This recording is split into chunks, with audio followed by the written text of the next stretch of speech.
how can I mesh that idea of like luxury isn't just a price, it is how you treat the client from start to finish, that they feel like they are truly your most important client. Welcome, everyone, to the Closing Table Podcast, real accounts from real estate professionals, brought to you by WindowStill. I'm your host, Kat Schooler, and today I'm sitting down with real estate agent Drake Abshire with the Solux Group out in Lafayette, Louisiana. Today, Drake shares with us the inspiration behind the creation of the Solux Group and how he provides his clients with a Southern luxury experience at any price point. Drake also shares his approach to digital marketing for the properties he's listing, as well as his brand as a real estate agent. And Drake also shares some of the biggest challenges he sees other agents facing and how to avoid shiny object syndrome. You guys, Drake is a wealth of knowledge and just overall has really great vibes. So without further ado, let's jump right in and talk to Drake. Drake, thank you so much for taking the time to join me today. Let's get it started with how you started in real estate. Yeah, thanks so much for having me. So, real estate, I came from the fitness industry actually. So, I felt like been in jobs that felt a bit more like I had some flexibility. I could do whatever I kind of wanted with my schedule. I always enjoyed that. And so, real estate fit right in with I get to interact with people and it just mixed with the sales and marketing that I also enjoy as well. So I got into real estate when I had moved back to Louisiana from California, but I'm originally from here. I'd moved away for a little while. And so I just kind of slid right into it. I had a knack for it, I guess. And I really enjoyed just connecting with people, getting to know people. I've always been, I guess, the type of person that enjoys like making everybody, even if they're a customer, like a friend. And that's what would happen with a lot of my clients. They would come and they would work out with me. And a lot of times it turned into more of a friendship than just like a typical client relationship. You know, we do dinners and things like that. And I enjoy that aspect. I like having that kind of closeness because then I'm able to have real conversations with my clients, you know, about things. And I think that's always behooved me in my business because a lot of clients feel very, very comfortable with me, I think pretty quickly. And I enjoy that. Yeah, that's such an important skill to have. And on your branding, it says you provide your clients with a Southern luxury experience at any price. So what does that mean to you and what does that mean for your clients? Yeah, so I came up with the idea of the Solux Group because I actually had a wonderful experience in a luxury store. And I was there and I just enjoyed everything from the little things that they did from start to finish. The way they greeted me, how kind they were, just offering me a bottle of water, like answering any questions that I had. And I just thought to myself, this is so sad that people go above and beyond only because of a certain price that people are paying, that other people don't deserve this type of experience, which I understand not everyone has the budget, right, to be able to hire that kind of talent. I do understand that. But I just thought to myself, how can this not relate to what we do in real estate? Because what we're offering is a very high ticket item, right? To buy or sell someone's home. And so I thought to myself, well, we need to stop and how can I mesh that idea of like luxury isn't just a price, it is how you treat the client from start to finish, that they feel like they are truly your most important client and that you will do whatever it takes, right, to make sure that they're happy with their experience, whether they buy or sell with you or not. And so that's what I started leaning into is I want to provide that Southern hospitality. I want you to feel comfortable with me, that you can ask questions and that you're going to understand that we are a service, white glove from start to finish, where you're going to understand everything about the marketing of your property. You're going to be well informed about the areas. If you are searching to buy a home, you're going to get a guide from us that tells you every step along the way. We involve video. I provide staging, top level photography, videography. So there's all these things that come along with our service and what we offer. So you can't really compare us, I think, with your average agent because we do bring so much more to the table and so much more experience with that. I love that luxury is not just a price. Oh, that's deep. And let's be real, like, because any home, even homes that are like really, really rough, right? Things you are just gonna that maybe like flippers are going after, things that are like sub $100,000, that's still a lot of money, right? Like in the grand scheme of life, you know, if someone were to spend $100,000 on like a speakers or something like that, you're like, whoa, that's a ton of money. But for a house, that's pretty affordable, you know, what we consider. But it's just funny how it scales differently, based on if you were buying some sort of like home good versus a home. And I think that's a wonderful philosophy because it is most people's biggest purchase, whether you are, you know, buying an affordable house or you're buying a luxury home. Yeah. Yeah, exactly. And that's the whole idea, is that everyone needs to be treated equally, right? There's no special treatment just because of a certain price point that you're going to have.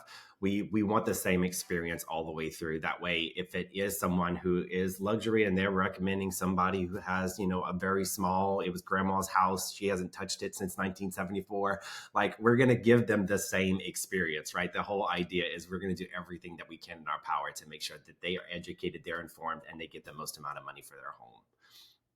So when you're sitting down with a client for the first time, what does that initial client meeting look like? So I usually walk them through, well, if which meeting are we discussing is what I should clarify, buyers or sellers, because there's a Oh, difference. yeah. I mean, let's start with buyers and then let's talk about how you work with your sellers as well. Yeah, yeah. So buyers, obviously, because of the new things with the NAR lawsuit and everything like that, we do emphasize the fact that we need to sit down. We need to understand exactly how we can help you. What are your goals, right? And how we're going to get you there. They paint us a little bit of a picture of their family, their background, and exactly what their needs are and what their wants are. Really understanding the difference between those two and kind of setting them up to understand the financial implications of everything, right? Because a lot of people think, oh, they may know a little bit here and there about like getting their closing costs covered or different things that we can negotiate, but help them understand even down to the deposit and also the fees with inspections, like making sure they truly gather all of the money that's involved in being able to purchase a home and what we can help them cover. And then I show them a buyer guide that they can go through that explains every single step of the way so they can do some homework themselves. And then, of course, we get that buyer agency agreement, which really in detail lays out exactly how we get compensated, how they should reach out to us if they have any needs of any home in the area. And it really just starts and talks about from start to finish how we are going to help them make the best decision possible with their investment, because it's never about just trying to get them into a home as fast as we can or just making the sale. It's about understanding, are we making a proper investment for you? That way, when you call me in 5 to 7 years, you have a great home to put back on the market, make some money off of, and we can get you into that next property that you want to do. Right. So that's the whole idea, is that I'm trying to create a realtor for life for them. Right. They have no reason to search anywhere else because they've had such a great experience with us. And then for your sellers, what does that meeting look like? Yeah, so sellers is a bit more detailed, right? Because then we're coming at it with a marketing eye. I do love marketing. I have a passion for it, and I think I found it within real estate. The fact that I liked social media, and I did that when I was in fitness. So now I just brought it over to real estate, and I started to really understand how social media impacts a lot of what we do when it comes to marketing. And I think that's what I bring to the table with, is helping them understand that there's a lot of conversations that happen from the get-go about understanding pricing the home correctly. I know that's something a lot of people say nilly-nally, but I really help them to identify, like, look, we have to come in at a strong price, and this is what the market is going to feed us back about this price. And then if I call you in 2 or 3 weeks, you know exactly why I'm calling, that we might be doing a price adjustment because of the market feedback that we're going to get. So I prepare them for all of the conversations that need to happen right from the get-go, because my goal, I tell them, is to not have an expired property. It doesn't make me look good. It doesn't make you a happy client. So I'm like, do you want me to be honest with you, or would you rather me just tell you what you want to hear? And they're going to always say, well, of course, I want you to be honest with me. I will say, okay, well, my goal is I want to be friends at the end of the transaction when we're sitting at the closing table. But I said, that's not always going to be what's going to focus our conversations. I'm going to tell you the hard truth about things that you need to know about your home to be able to sell it. But at the same time, I need you to trust me that as a market expert, that I will guide you each step of the way to understand why I'm doing the things that I'm doing and why it's going to help you to sell your home and get the most amount of money as possible. And so we go through all those conversations. I'll walk them through what exactly the marketing plan looks like from a social media aspect, exactly how my photographer comes in. I have a stager on staff that comes in and does a walk and talk with them. So everything from start to finish is to make their home look like the absolute best that's on the MLS. And I've had many clients that have reached out to me after they see their home online, and they're just like, it looks above and beyond most of what any other agent has on the market. And I take a lot of pride in saying the fact that, look, it's like a dating app, is what I tell them. People are swiping very, very quickly and making very quick judgments about whether or not they want to look more into your home. So I'm like, if I don't make it look like, hey, this is a this is a strong taker right from the get-go, then they're just going to swipe right past you. And so that's the goal, is how do I get people to stop that scroll and go, okay, this might be the one, let me look through it. And so it's all about strategically placing them, price, the strategy behind the marketing, and the overall look of the property. Yeah, that's so real. I mean, we're just probably a year or two away from swipe right, swipe left on Zillow, right? Um, and you did a branding and social media seminar recently, from likes to listings, right? Yeah. Can you kind of dig into some of the things you shared and you talked about there, whether it's on property branding or even maybe branding yourself as an agent? Because I know you've talked about how each one of your properties, you should have dozens of pieces of materials you could post at content. Yeah, absolutely. So I first off want to say I'm not in any way a social media coach or trying to like take that thunder away, because I know a lot of really amazing social media coaches, and they have taught me so many wonderful things over the years. I can only express the things that I've learned that work for me and that I've really, benefited from. And so that's the things that I like to share. I just like to put that out there. But absolutely, from a marketing perspective, I think people don't understand their brand messaging enough. A lot of agents, I think, are just posting these things, these random things, and there's not really a whole lot of intention behind what they're posting. And their brand is not very strong enough to where people can really cling on to something that they have to offer. A lot of the social media things they post tend to be very selfish in aspect.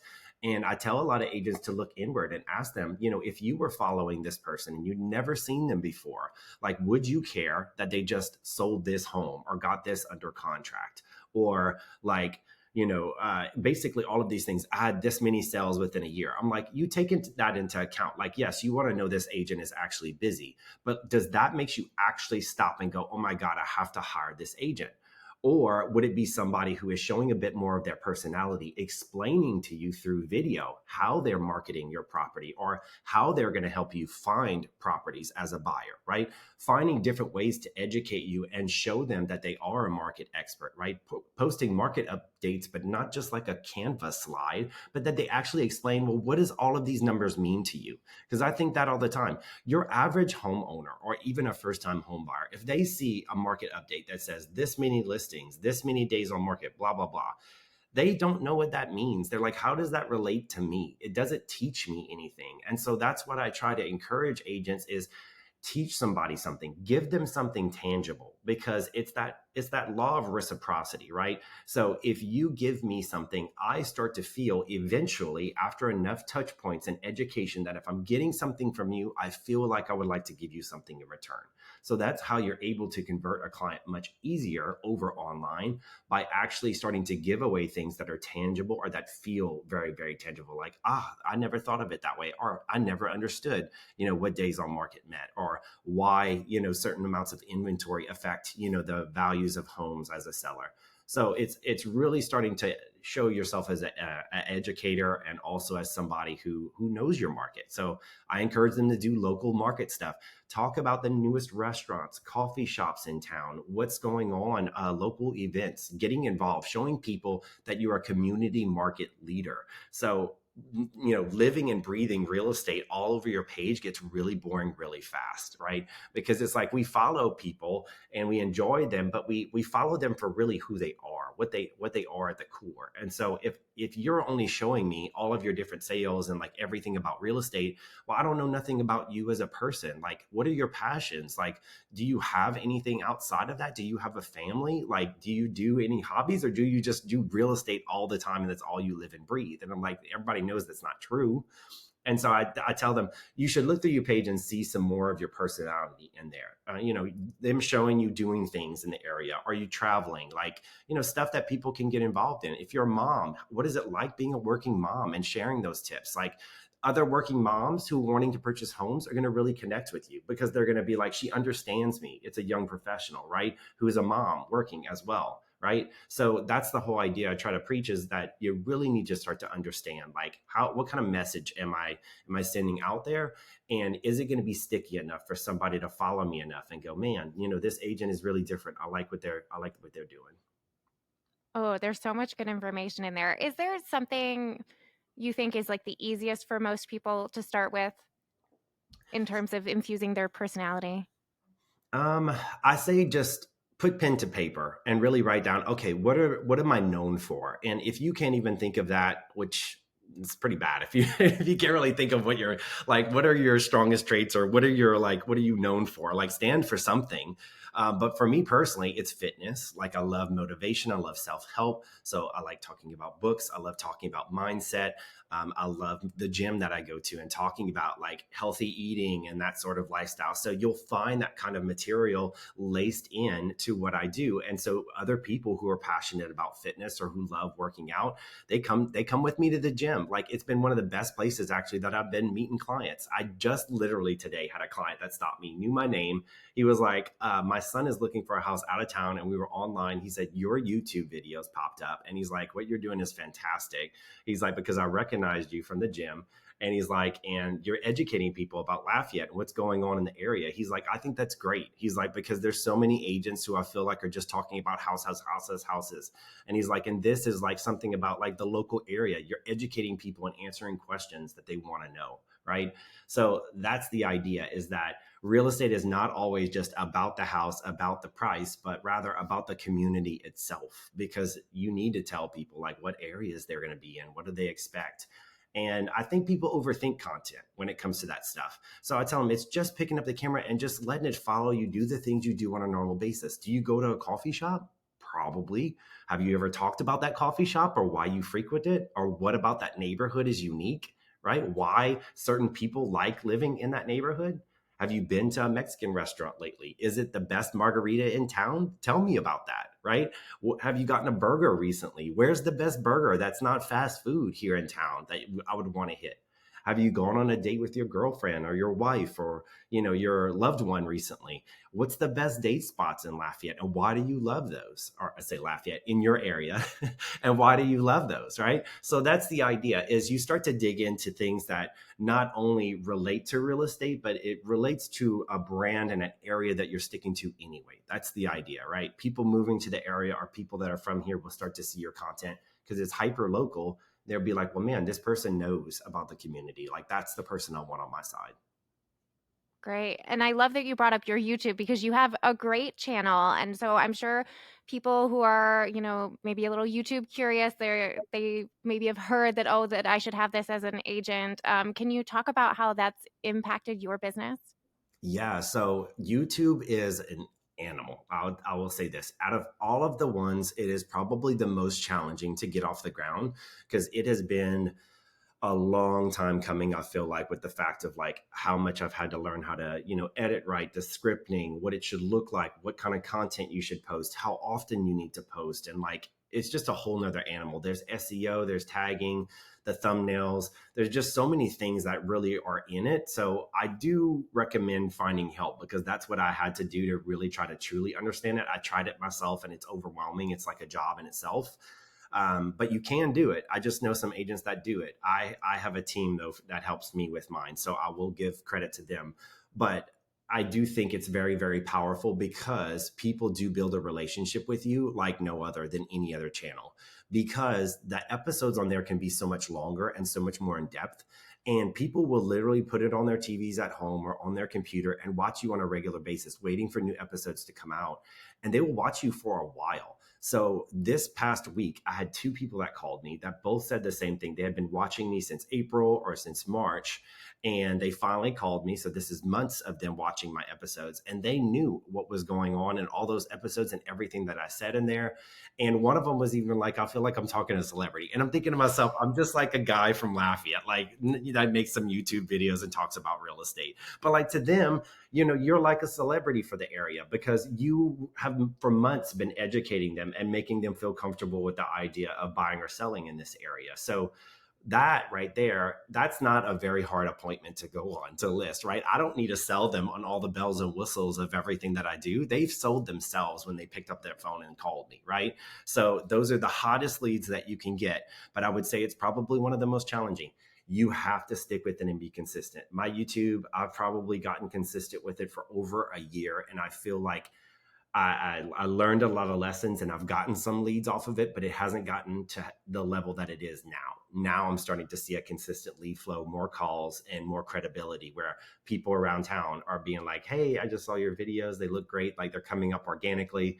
So once you start to build the traction, I mean, YouTube is the best. It's absolutely amazing, I think, than anything else. But again, it's one of those you have to be consistent and you have to be willing to put in the work because it's going to take the most time out of probably all of the channels combined to get off the ground. But it can be super rewarding. Yeah, I think it's really important to point out the time frame that it takes like a year-ish, or maybe more, depending. It's and so you have to stay resilient, you don't want to give up because you could hit that inflection point at any time. I'm curious with the people that are finding you on your YouTube, are they relocation people? Or are they other folks that are local to your area?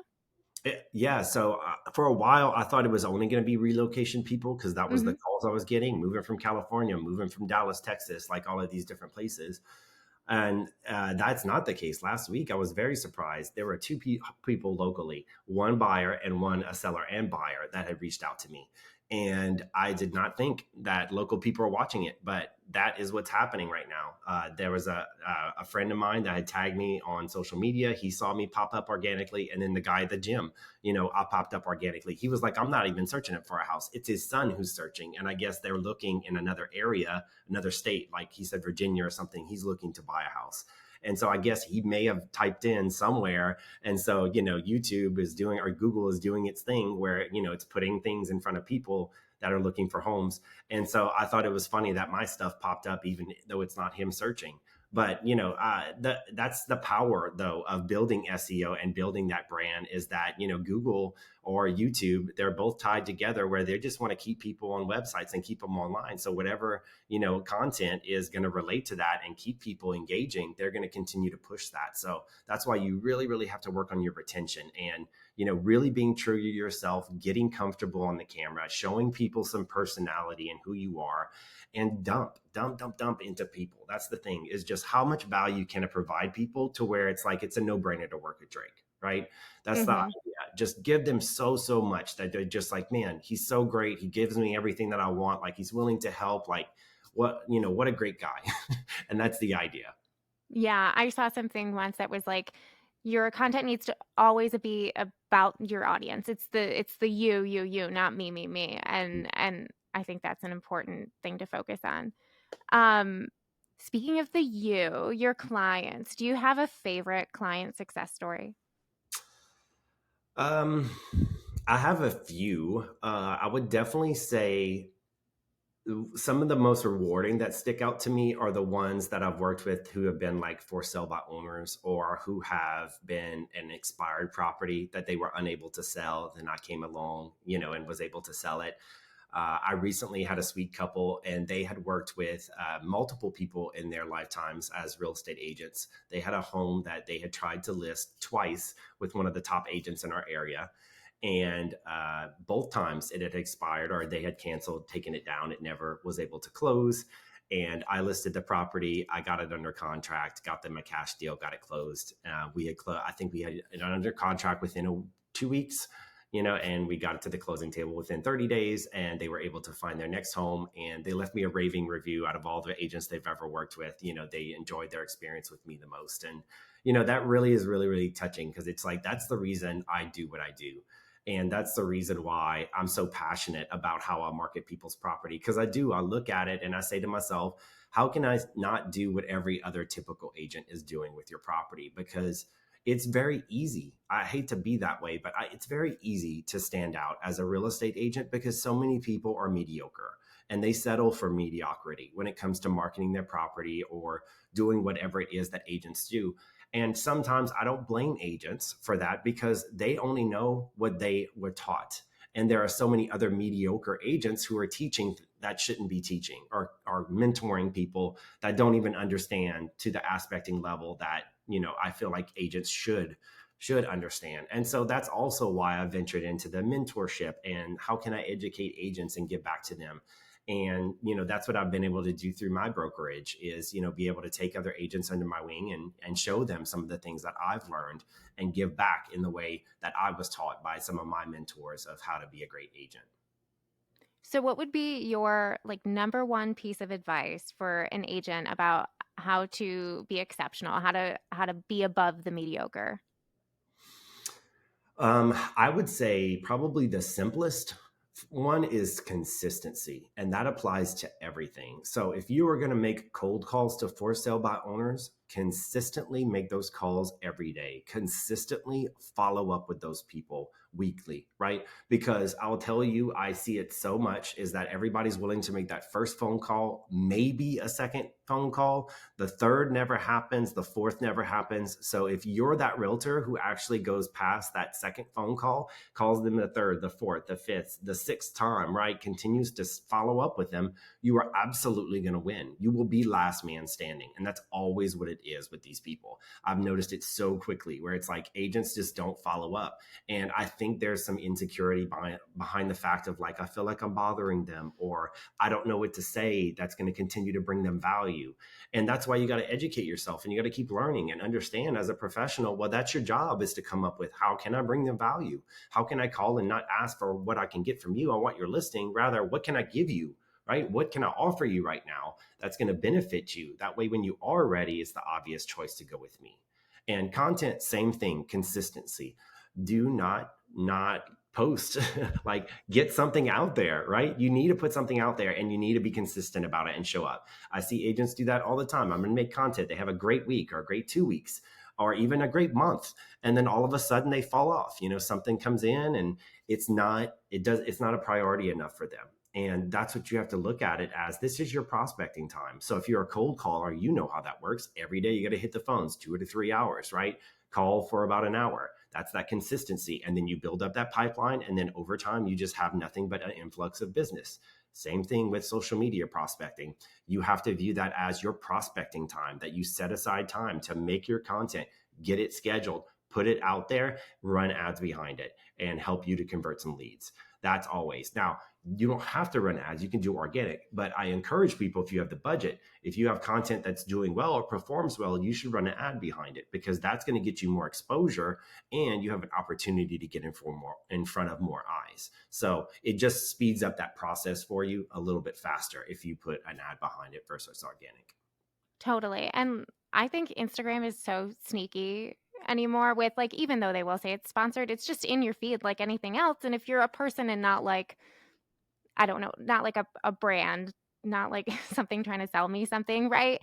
It it kind of sneaks by a little better, or fits in better rather, with my regular content. So I don't think people should be afraid of that at all. Yeah. Yeah. I think a lot of people have a lot of fear with social media being judged, right? Like there's a lot of vulnerability, I think, by being willing to go on social media. Like your hair may be messed up that day. You might have bags under your eyes because you're tired. You may be stressed or, whatever it is, right? You're showing up as who you are that day.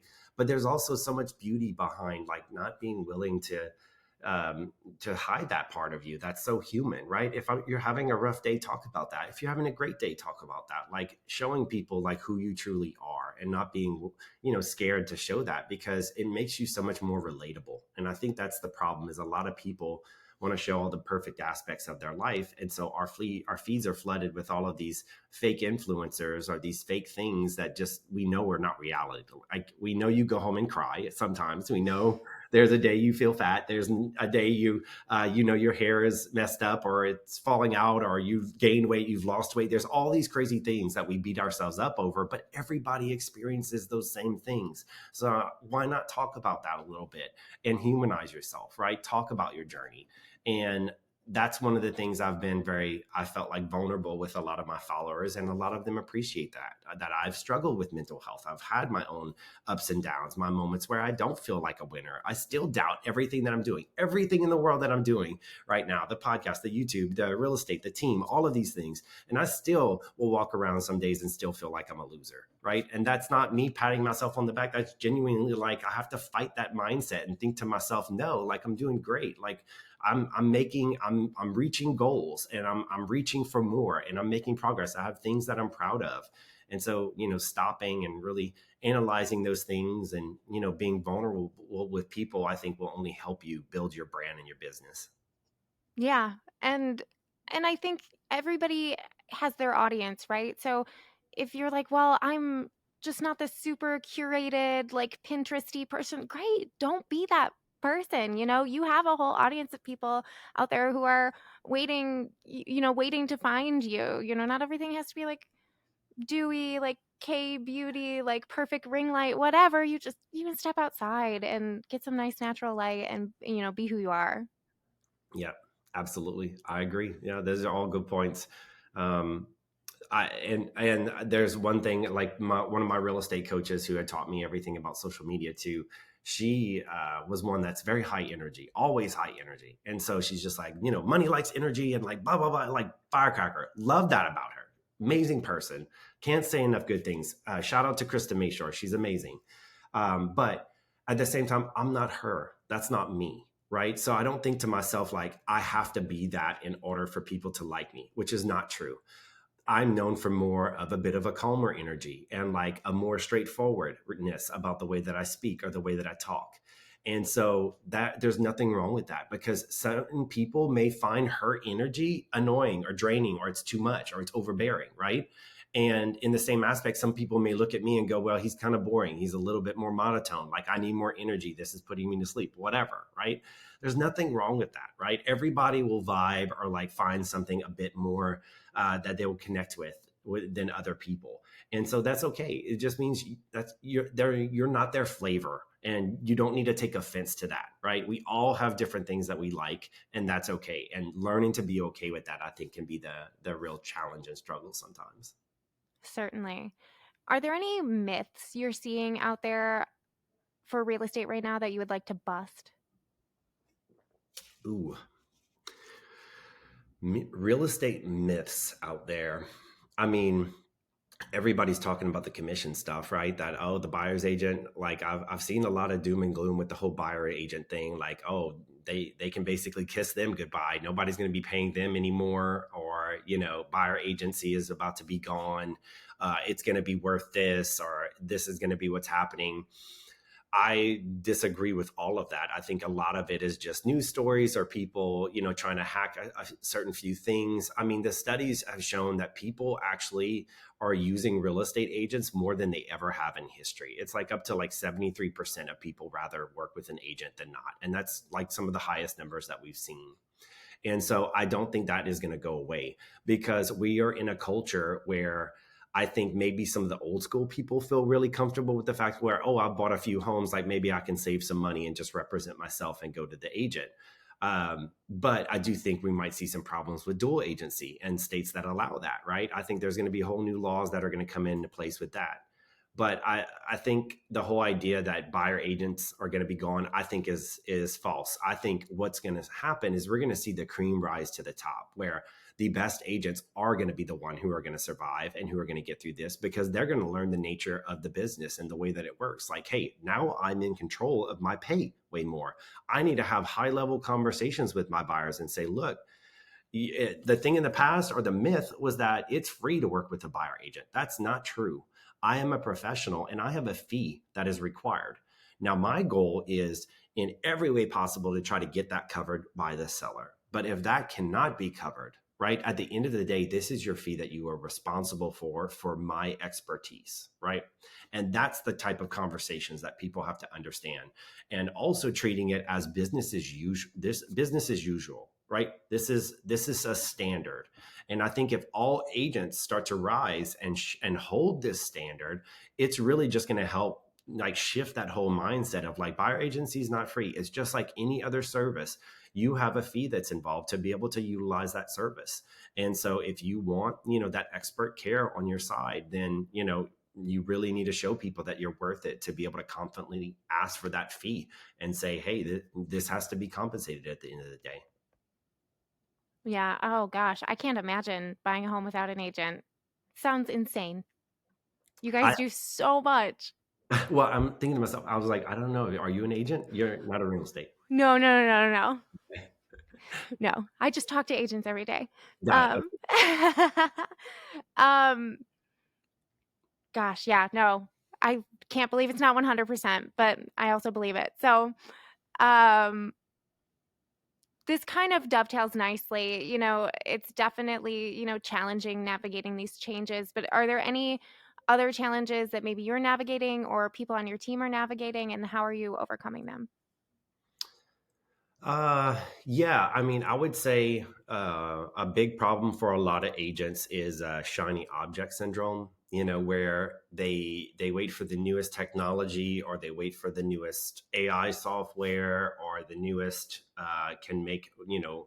um, can make social media videos for me, like all of these different things to be done for them, services, right? Everything be done for them. And I think that is what's really going to make or break a lot of agents, is understanding that sometimes at the end of the day, like just picking up that phone and like talking to a person is going to get you much further than any of these softwares and all these fancy things that you can bring into play.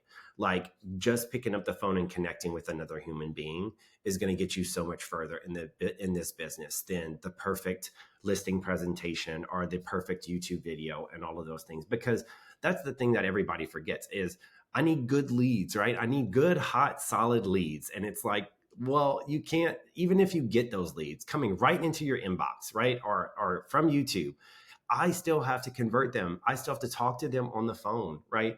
If they come from Google or some kind of ad, I still have to pick up the phone and call them. If it's for sale by owners or expired, I still have to pick up and call them. At the end of the day, you end up on the phone, right? You end up having some type of conversation with them. And so that's the idea, is understanding how at a high level can I have really great conversations with people every day. And that's what it really starts to change for you, is like when I can connect with somebody in some type of way where they feel comfortable with me, where now it's like it's building a relationship and that rapport.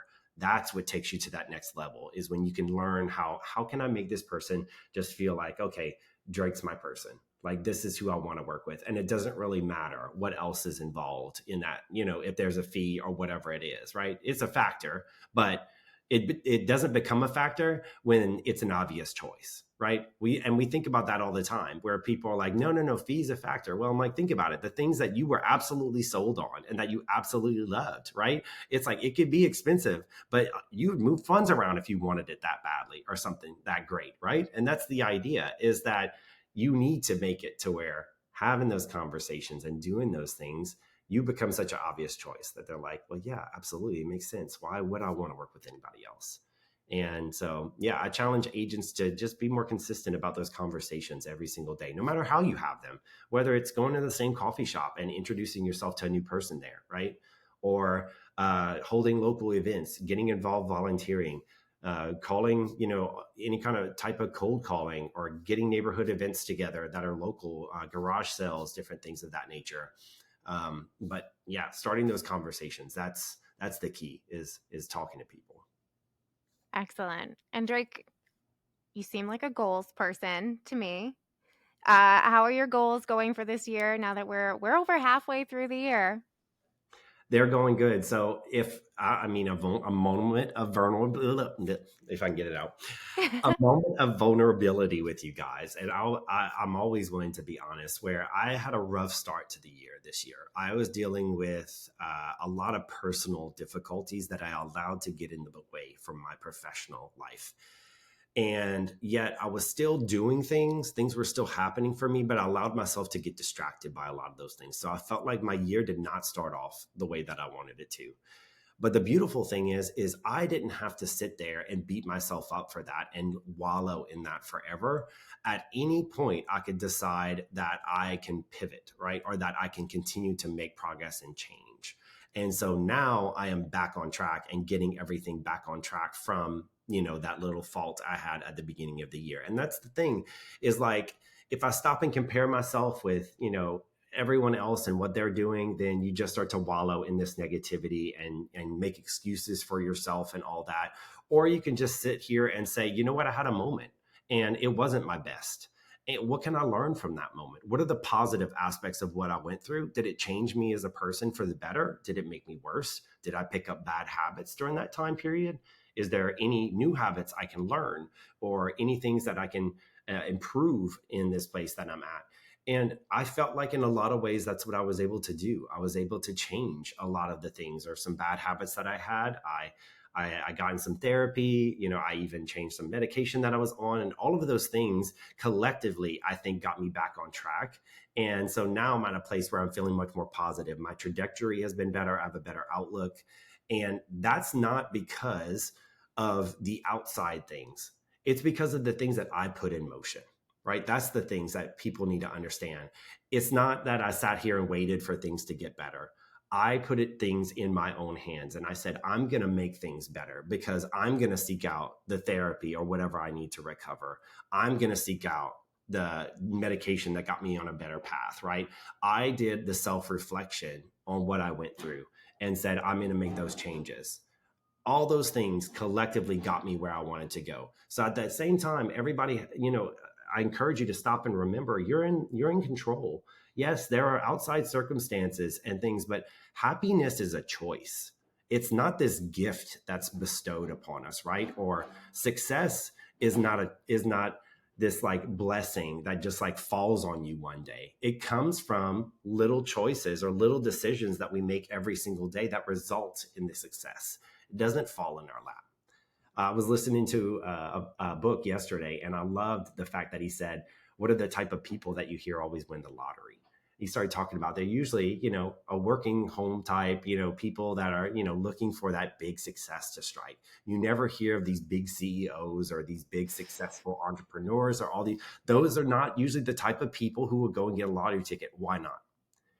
Because they know success comes from putting work in, not just from luck at the right time or just being struck at one moment. No offense to people who buy lottery tickets, like just saying, but usually people who are motivated and very, very want to be on a successful path, they know what it takes to get that type of success. And they rather put themselves in the driver's seat of that success, knowing that if they put the work in, they can get what they want. And that's the idea, is we're in so much more control of our life than we think. And once we start to wrap our minds around that, that's when things truly start to open up. Oh, that's so true. It makes me think of that quote, you either win or you learn. And it might be Conor McGregor who said it. I can't recall. We'll have to fact check me on that one. But it's great. Yeah, you either it's not a failure if you've learned something. And I think that's a great reminder too. Yeah. Okay, you've mentioned that you like to read and that you like mindfulness books. So I'm curious if you have like a favorite, or what are you reading now? Top recommendation? Yeah. So right now I'm reading The Slight Edge, and that's where I actually got that information, the story that it told about the lottery winners. And I'm trying to think of when you ask me off the top of my head a book that I really really love or something. I'm like, I know I did love the book Never Eat Alone. That's another really really great book, which is all about networking. It was taught by a master networker. I can't remember his name. Keith Ferrazzi, I believe, is the writer of the book. And it was a top seller years ago, but I really enjoyed that book because it just talked about something that we can apply very, very simply, where it's just like we all have to have lunch or have a meal. So why not strategically plan that in a place that would behoove us, in any type of entrepreneurial setting, right? So rather than eating by yourself, is there an opportunity to, get someone else there and that you can continue to build relationships? And I thought it was profound. It was small, but he taught a lot. I thought a lot of powerful lessons in there, and I've tried to apply that to my networking and what I do. And I feel like it's benefited me in different ways throughout my career of just being willing to share a meal with someone. Oh, that's so cool. Yes, that's so great. And then Drake, is there anything you're looking forward to for the rest of the year? It doesn't have to be real estate related. I have a few trips that are coming up that I'm really excited about. One is personal, but there's one that's coming up that's also a leadership retreat. So I'm very, very excited to get to meet some of the people that I've been working with across the country, but haven't really gotten the opportunity to really fraternize with. So I'm excited to, rub shoulders with a few people that have been inspiring me lately. So that'll be great. And yeah, I don't know, and just seeing where life continues to take me, because it's a journey. There's negative, there's positive things, but there's always exciting things about either one of those corners that come along. And so I am just excited in general to see where everything that I've been building lately is going to continue to take me. Like today, for instance, I mean, this is a huge honor for me that someone felt, reached out to me and said, "Hey, I would love to have you as a guest on a podcast." Like, that's huge to me, because it's like, why would anybody want to know little Drake's story? Like, just a guy from, Louisiana doing real estate over here. There's so many people doing so many more things than I am in real estate and killing it in numbers and all of that stuff. So why does my opinion matter? And sometimes I have to dig in and say to myself, well, I do have a point of view, and I do have things that I've learned or that I've brought to the table that I think some people will benefit from and resonate with. And so again, getting that negative mindset out, right, and fighting it and saying, well, no, I have things to say, and I have a point of view, and I have something that I can bring to the table for anyone. And and yeah, and I think it's exciting, and that's fun. I like that. And of course, it's an opportunity to network and get to know someone else. Yeah, for sure. Oh, it's been so great having you on, Drake, and getting to know you and share your story. I'm so excited for everything you have coming up and continuing to follow your journey.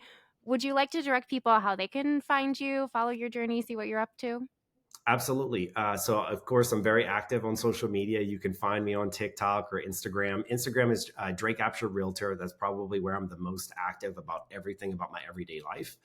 And I have a YouTube channel you can check out, Living at Lafayette. And then and I guess my website as well. If you'd like to check out my website, it's thesoluxgroup.com, and it'll have all my contact information in there if you guys want to shoot me an email, or you can DM me on Instagram, and I'd be happy to connect with you and answer any of your questions or just cheer you on in your journey as well. Sweet. We'll put all that in the show notes so everyone can find it. Drake, thank you again so much. Yeah, thank you. Appreciate it. Thank you for listening to the Closing Table podcast brought to you by WindowStill. I'm Kat Schooler. Please be sure you're following our podcast on Apple or Spotify. And if you're part of our YouTube audience, make sure you hit that subscribe button. If you're enjoying this podcast, please consider leaving us a comment or review. It helps us find more amazing listeners like you. Thank you so much, and we'll see you next time.